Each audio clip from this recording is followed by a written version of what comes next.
They cried when Ariel finally got her voice. Their chest tightened, couldn't breathe when Elphaba was finally seen for who she was. Stories about outcasts, about women too different to belong. Oh yeah, that moves them. But then Hallie gets cast. Cynthia gets cast, and suddenly there's so many opinions. Oh, I just pictured her differently. I don't see color. Their empathy had a limit, and sis, we already knew where that limit was, didn't we? Because we don't need a fairy tale to understand being too much for a world that wasn't built for us. We've been living that story, so let's talk about it.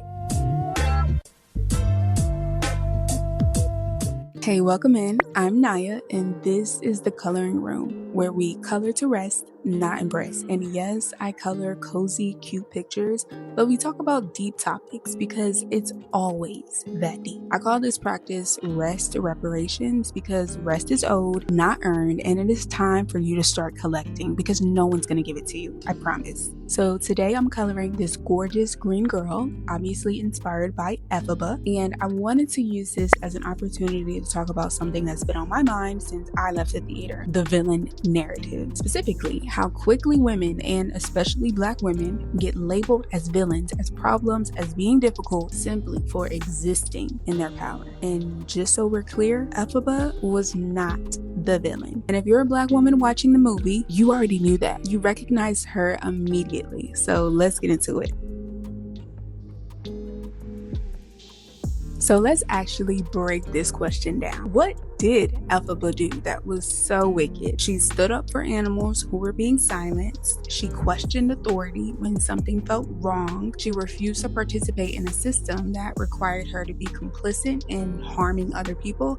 And she said no. That's it. That's what got her called a villain. She had a moral compass and she actually followed it. She didn't go along to get along. And of course, in a world that rewards compliance, that made her dangerous. And isn't that how it always goes? The women who get labeled difficult are rarely the ones that are causing harm. They're the ones refusing to tolerate it. They're the ones who say, this is not right, when everyone else is looking away or too afraid to say something. They're the ones with boundaries. But you can't call a woman who's doing that as someone just enforcing boundaries. No, that's not scary enough. So you call her wicked. You call her difficult, aggressive, that she has an attitude or she's being too much.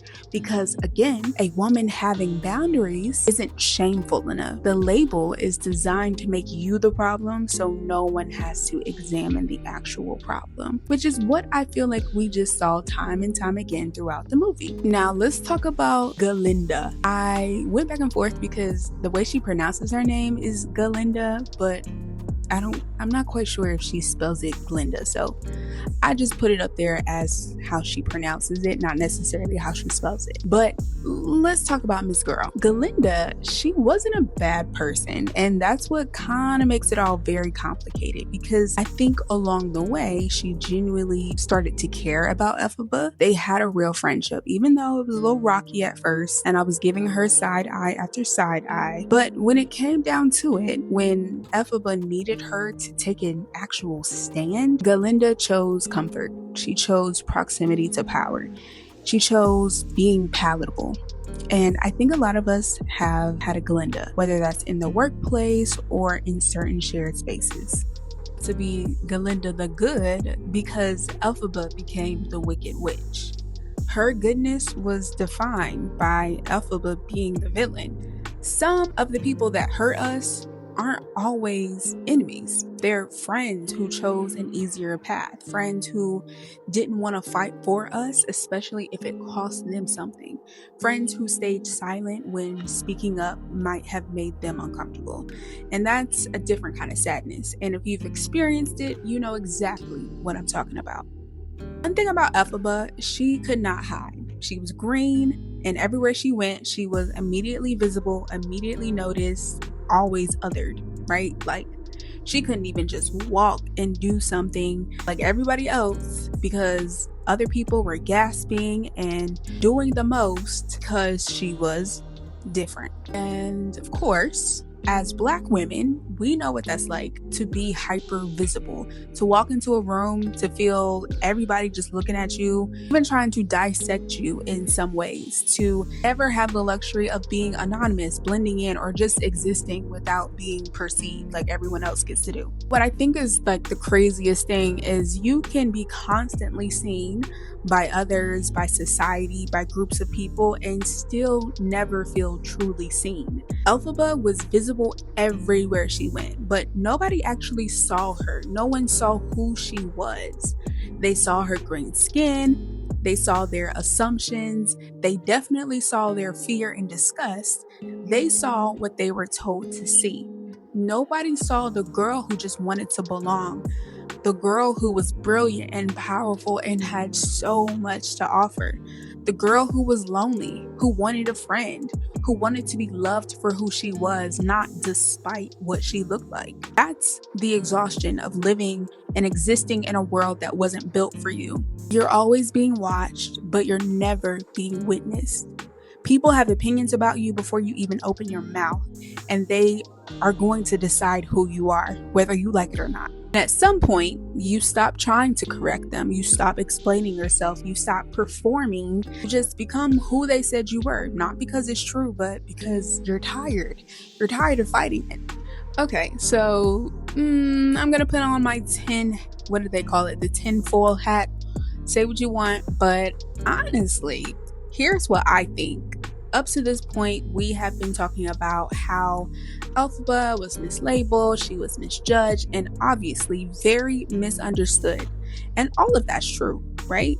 But what if we stop trying to prove that she wasn't the villain and just let her reclaim being a villain? Because like I said earlier, I feel like wicked was just what they wanted to call a woman they couldn't control. And if you think about it, throughout history, women who defied expectations were called witches. Women with power, with knowledge, with options, with land, with influence. They were evil. They were burned. They were exiled.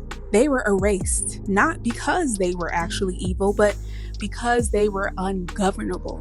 And there's this thing that I'm seeing mostly on TikTok, but I do feel like it's sprinkled a little bit in the YouTube space, but the idea of an ungovernable woman, someone that you can't control. I think that ungovernable and wicked in this sense are interchangeable. They are pretty much the same thing. The wicked label has never been about morality. It's always been about control.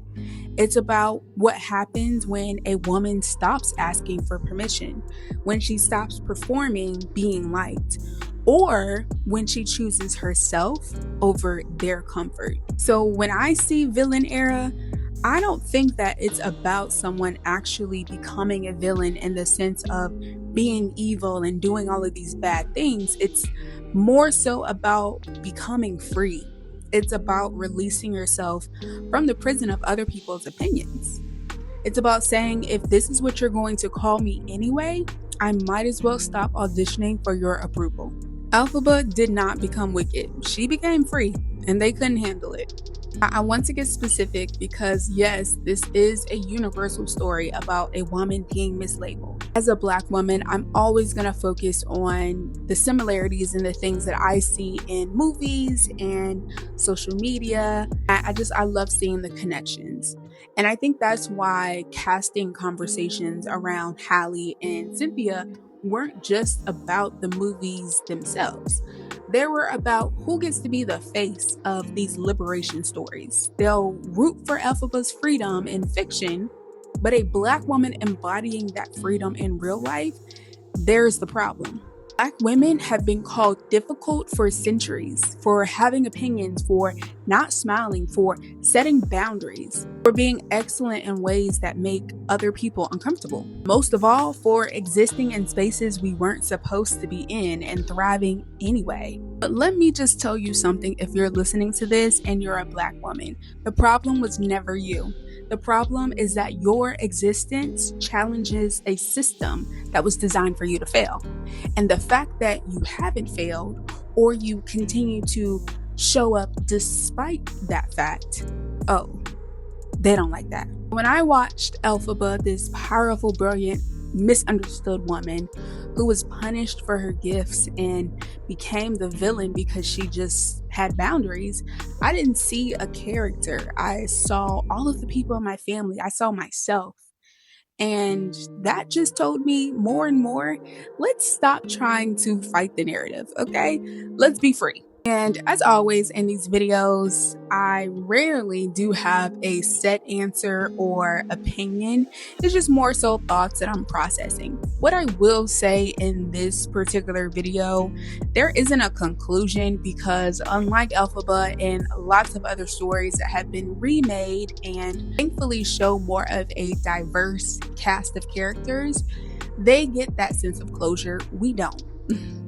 Okay, so while I love the movie, that still kind of leaves us in this weird place because we are currently living in other people's expectations or in defiance of other people's expectations, that is, especially as a Black woman. But all I can say is I'm done trying to prove that I'm not the villain in someone else's story. If they've already decided who I am, then that's their narrative to carry. I'm not auditioning. I'm not trying to change anybody's opinion. I'm definitely not trying to suck up to anyone. You've made up your mind, great.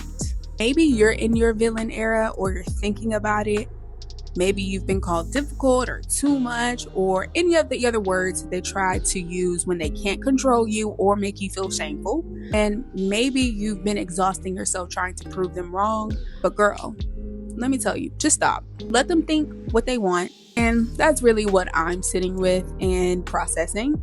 But of course, if this video resonated, leave a comment and let me know. If you're new here, subscribe. We do this every week. Cozy coloring, deep conversations, and me just saying the things that no one else wants to say. Well, I will see you in the next one.